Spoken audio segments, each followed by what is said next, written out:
So most people don't like the idea of pushing. They don't want to push, right? They say, oh, I don't like when people push me, and so I don't want to push anyone.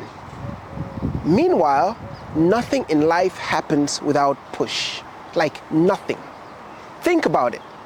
When you wake up in the morning, it actually takes energy for you to push yourself out of bed. Would you agree? From the moment you gain consciousness in the morning to when you go to sleep, everything you do requires some degree of push. But we retreat from doing the thing in life because we want to be comfortable. We rather stay in a place of comfort versus go into the marketplace or go into our lives to see what we can get from it. This idea that pressure is a bad thing is false. Nothing happens without pressure. In fact, pressure is the only thing that you need, that you must have to become successful in life. Whether you're giving birth to a child, whether you bring in life or ending life, right? I don't want to be morbid or sound, dark like that, but it's true. Everything you need, whether you driving your car and you need the car to move, it's pressure. Me talking to you now, thinking about my words, using my hands, it's pressure. You have to embrace pressure. The only time pressure is a bad thing is if what you're giving the customer is a bad thing. If you're not trying to help people, if you're not trying to get people to do well, then pressure is a bad thing.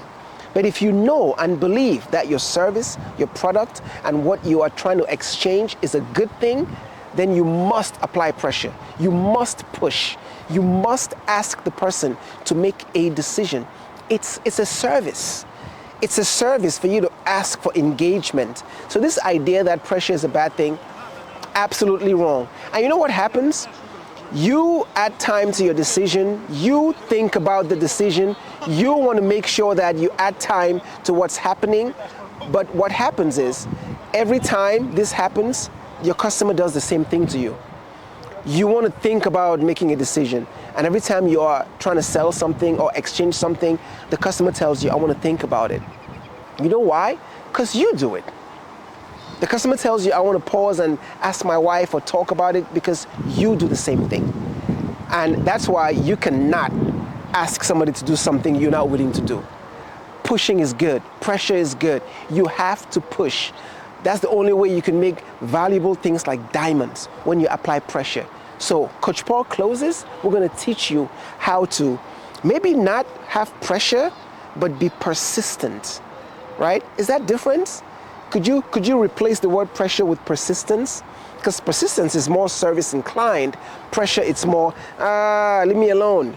So we're going to teach you how to be persistent with a smile, how to do it from a point of service, because that's the only way you're generous. That's the only way you show selflessness in the cycle. You have to be persistent, especially when you know that the customer needs this. The customer is going to buy this sooner or later. It's costing them not to have it. And so let's do it now. We'll show you how to do it. Coach Paul closes.